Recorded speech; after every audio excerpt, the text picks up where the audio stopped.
Sunday is. It is New Year's Eve, man. So this is the official last video of the year. I want to say thank y'all, love y'all. You know what I'm saying? I love y'all support. You know what I'm saying? I'm doing big shit in 2024. As y'all, some of y'all know, I just started shooting music videos too, though. So that's gonna be a new hobby too, also. So they're gonna be shooting music videos and doing e-video for y'all. Close smoking, you feel me? Thank y'all. I never asked y'all for nothing, you feel me? Never asked y'all for nothing, you feel me? Type shit. I'm gonna hit that motherfucker thumbs up though. That being said, man, let's go on ahead and goddamn Mr. BALLEN Sunday, you feel me? Go ahead and get into it, you feel me? On the afternoon of Sunday, February 25th, 1855, a 48-year-old woman named Hannah Rowlandson, along with her husband and a group of her friends, walked quickly down a road in Sheffield, England. As they walked, the entire group was totally silent because they were terrified of what was going to happen next. Behind Hannah and her friends on this road was actually another slightly larger group of people that were keeping pace with Hannah and her friends. They were actually going to the same place as them, except this second group had no intention of going inside that building. They were just there to see what happened. Now, Hannah and her friends were totally offended and annoyed by this group that was following them, but they knew there was nothing they could do, and so they just kept on walking in silence. And as Hannah walked in silence, she couldn't help but think to herself, how in the world did I get into this position? At the time, Sheffield, England was a big industrial city with lots of metalworking factories all over the place. And so loads of people at the time were coming to Sheffield to work in those factories. And as the population increased in Sheffield,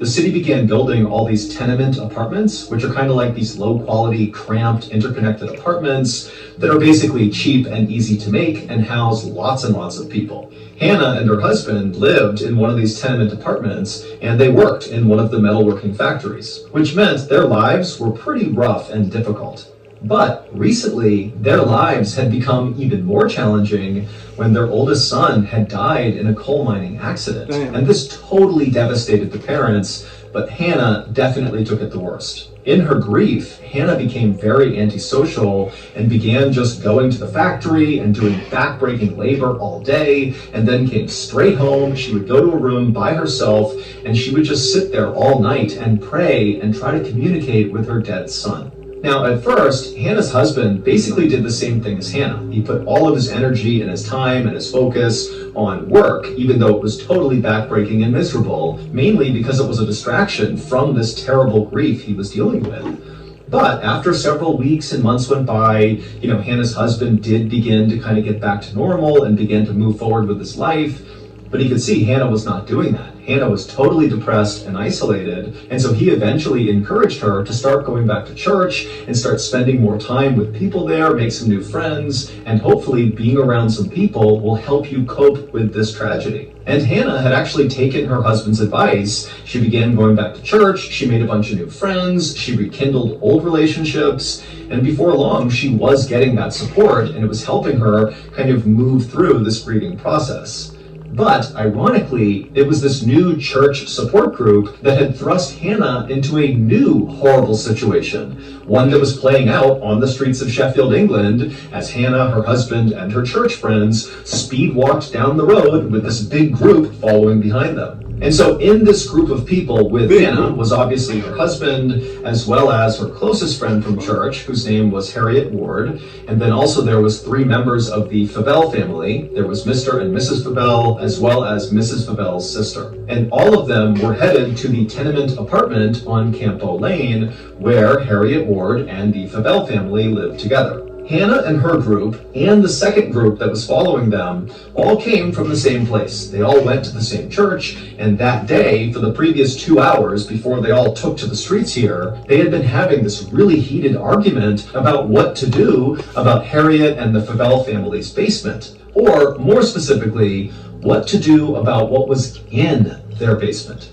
Some parishioners said that Harriet and the Bell family were just totally making up what was going on in their basement. But other parishioners believed them and said that that basement was so dangerous, nobody should go in it. In fact, we should just board up that basement permanently, or we should just level the entire tenement apartment building. And when that idea began gaining some traction, that lots of people in the church began saying, yeah, let's block off the basement or knock the apartment down, the Fabel family and Harriet, who lived in this apartment building and did not want to, permanently block off segments of it or knock it down, they got so angry that they just stood up and left. And at this point, Hannah and her husband just got up and left with their friends. Now, once they got outside, they didn't really have a plan, but they felt strongly that they just needed to get to the Campo Lane tenement apartment building and at a minimum, just be in there to prevent other people from showing up and doing something to the apartment, like trying to knock it down or do something to the basement. And so Hannah and her group began speed walking to the apartment, and this gaggle of other churchgoers who were part of this argument just kind of naturally came outside and followed them. And then when Hannah and her friends reached the apartment building on Campo Lane, they went inside and shut and locked the door behind them. And for a moment, Hannah and the 5 other people she was with, they just stood there in silence, not really sure what to do next. But eventually, one of them said, we gotta do something about the basement, because if we don't, what the fuck is in the basement? Outside will. How many subscriptions are you paying for? Rocket Money finds sneaky or forgotten subscriptions and makes canceling them. Oh, I forgot the Hannah walked over to the front of the apartment where there was a big window that looked out to the street. And when she looked out there, she saw the big group of people that had followed them were all kind of gathering around the small window that looked down into the Campo Lane tenement apartment basement. It was like all these people were jockeying for position to get the best look. Hannah shut the blind in frustration and then walked back over to the group. And then after a few minutes, Mr. Fabel said, guys, it's only going to be daylight for a few more hours. If we're going to do something in the basement, we have to get down there before the daylight is gone. We can't be down there in the dark. The group nodded because they understood why. They definitely did not want to be down there in the dark. And then Mr. Fabel looked over at Hannah's husband and he kind of gestured like, why don't we, the 2 of us, go down there? Man, what the fuck is in the motherfucking basement? Do they got an animal in that motherfucker or something? Together. And Hannah's husband, even though he did not want to go down there, he just nodded and said, okay, let's go. Moments later, Hannah, Harriet, and the 2 Fabel women watched as the 2 men opened up the basement door, turned around and looked at the women, and then they slowly began descending the stairs. And then after a couple of minutes, the only sound coming out of the basement was the sound of these 2 men using big metal tools to attempt to break up the stone floor in the basement.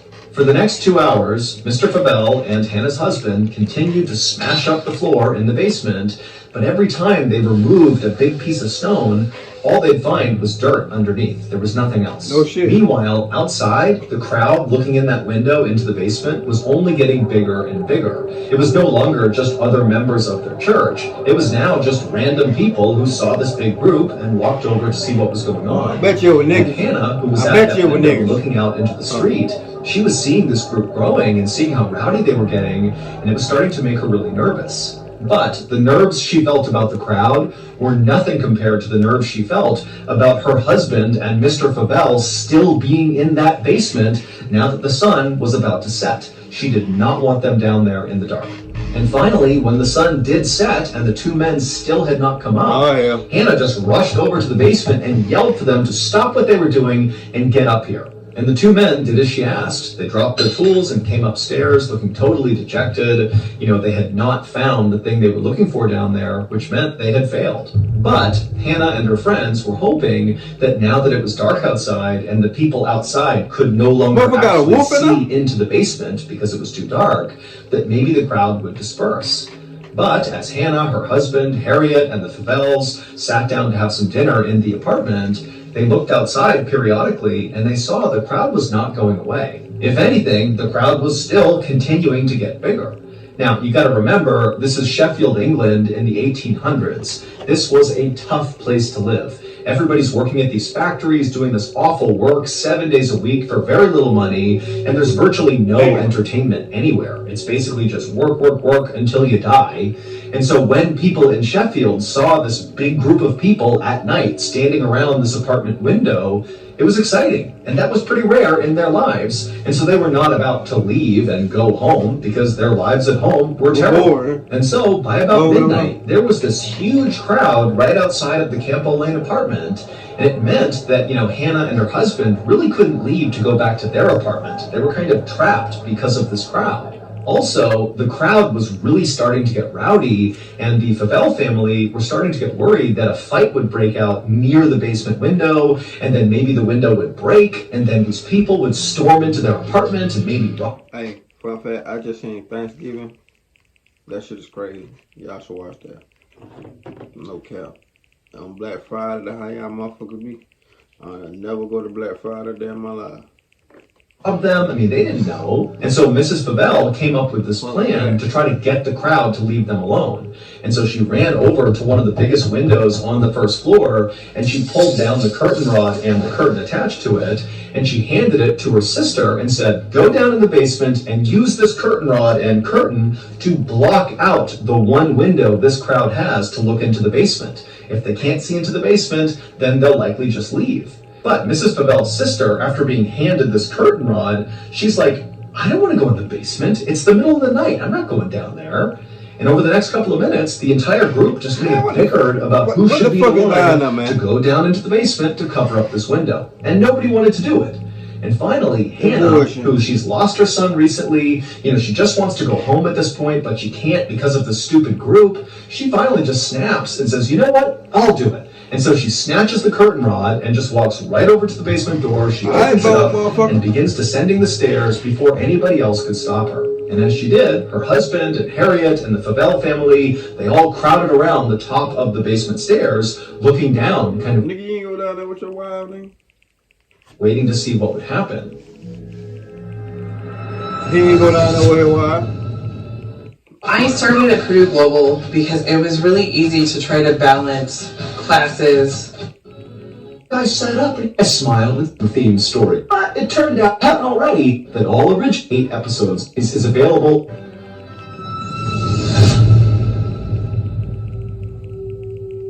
And so they all heard as Hannah turned the corner and walked over to that window, and they could hear her kind of messing around with the curtain as she put it in place. And then even though they could not see her down there, because the basement's totally dark, they can't see the window, they heard Hannah call out that she was done. She had put the curtain up, it's blocked, and now she was going to come back upstairs.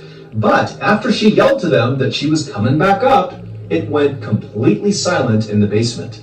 And for like 5, 6, 7 seconds, all the people at the top of the stairs are waiting anxiously for Hannah to turn the corner and come up the stairs to safety. But then this tense silence was broken with a horrible scream coming out of the basement. It was Hannah, and then silence again. And at this point, Hannah's husband, he's like, oh my God, something's happened. And he charges down the stairs, he looks over, and he sees Hannah is lying on the ground motionless. There's nothing else in the basement. It's just his wife in this covered up window. And so he runs over, he scoops her up, and he runs her back upstairs, and he lays her on the ground right outside of the basement door. And then he began to shake her to try to wake her up. But she wasn't waking up. However, it was clear she was still breathing, and so Harriet ran and got a wet towel, and she came back and she kneeled down next to Hannah, and she placed the towel on Hannah's forehead, hoping this wet towel would revive Hannah. But as Harriet is kneeling there, so she's looking at Hannah's body, then the basement door, which is open, is right past Hannah's body. Harriet happened to look up, and so now she's looking into the doorway that leads down into the basement. And her eyes went wide, and she screamed, and then she passed out. The big controversy over this basement began several weeks earlier at the beginning of February when Harriet and the Favell family began hearing all these strange sounds coming out of the basement. Now, initially, they had totally written off these sounds as being, strange creaking and cracking sounds that were just the product of a poorly constructed building with lots of people inside of it. But the noises they were hearing from the basement only got louder and louder and more intense, and they were especially bad at night. And so basically, Harriet and the Favell family were so scared to go down there that they just stopped, especially at night. Sometimes they'd go during the day, but at night it was like, no one's going down there. We don't know what's going on, but I'm not going down there. And then on February 24th, so this is one day before all this craziness happened where, Hannah and her friends get followed to the apartment, and then Hannah goes down and she passes out, and then Harriet passes out. So one day before that, Harriet swore she saw a ghost in the basement. She saw this old woman wearing a white gown kind of moving around in the basement, and the whole time Harriet said this woman, this ghost woman, was pointing at one particular spot on the ground in the basement. And then the same night that Harriet sees this ghost in the basement, Harriet has a dream. And in her dream, she sees this ghost. And again, this ghost is in that basement and it's pointing at the spot on the basement floor, except in Harriet's dream, this ghost woman speaks to Harriet and says that she was murdered and her gold was stolen from her and buried in the basement right there. And it was this apparent ghost in the Campo Lane basement that was the center of that 2-hour-long argument at the church the following day, which ultimately prompted Hannah, her husband, Harriet, the Favell family to get up and storm out to go protect the Campo Lane apartment, and then also the secondary group followed right after them, really just to see if they were going to go confront the ghost, because a lot of people thought that's what they're going to go do. And that is basically what Hannah, her husband, and her friends ended up doing. They decided the two men would go down into the basement and attempt to dig up the floor in hopes that they might find this gold that was stolen from this murdered woman and buried in the basement. But they obviously did not find the gold, which ultimately led to Hannah going down and passing out, and then Harriet also passing out. Hannah and Harriet would wake up after passing out. And when they woke up, they would tell these terrifying stories about what they saw. Hannah said she went down the stairs, she went over to the window where all the crowd was looking in, and she managed to get this curtain up, and then she yelled upstairs to her husband and her friends that she was coming back up. But when Hannah actually turned around to go to the stairs, she realized the ghost was in the basement with her. There was this old woman wearing a white gown standing between Hannah and the stairs. She was blocking her way. And this woman was staring at Hannah really intently. And then Hannah screamed, and this ghost charged at Hannah and basically went through her body. And it was at that point that Hannah passed out onto the ground. As for Harriet, when she came to, her story was even more terrifying. Harriet said after she placed that wet towel on Hannah's head, she looked up and she saw the woman in white walking up the stairs, staring directly at Harriet.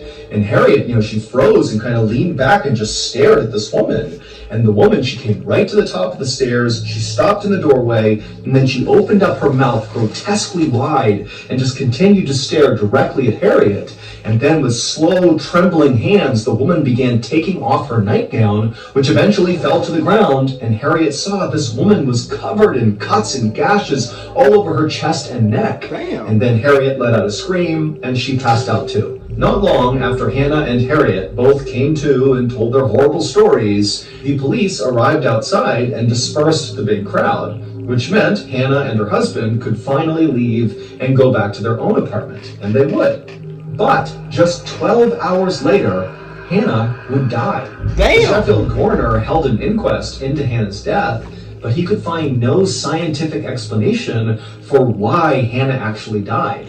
So on her death certificate, it basically says she died of fright. She was literally scared to death. Following Hannah's very bizarre and basically unexplained death, Harriet, who would survive, and the Favell family, they just moved out. They could not stand to be at that apartment any longer. And then also many more people who lived inside of this tenement apartment building on Campo Lane, they also moved out. Because again, it was just too terrifying to be near this basement. To this day, we still don't have a better explanation for what happened to Hannah. She was in good health, all things considered, when she died. And so really this didn't make any sense. And so this case still is one of the only in recorded history where somebody apparently died just from getting scared.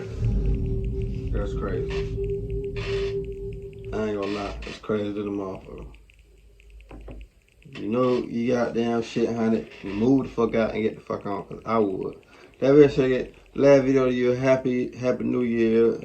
If I'm posting no video tomorrow, happy New Year. You feel me? That being said, give me a thumbs, like, subscribe, see how motherfuckers on that video. Let's ride, nigga.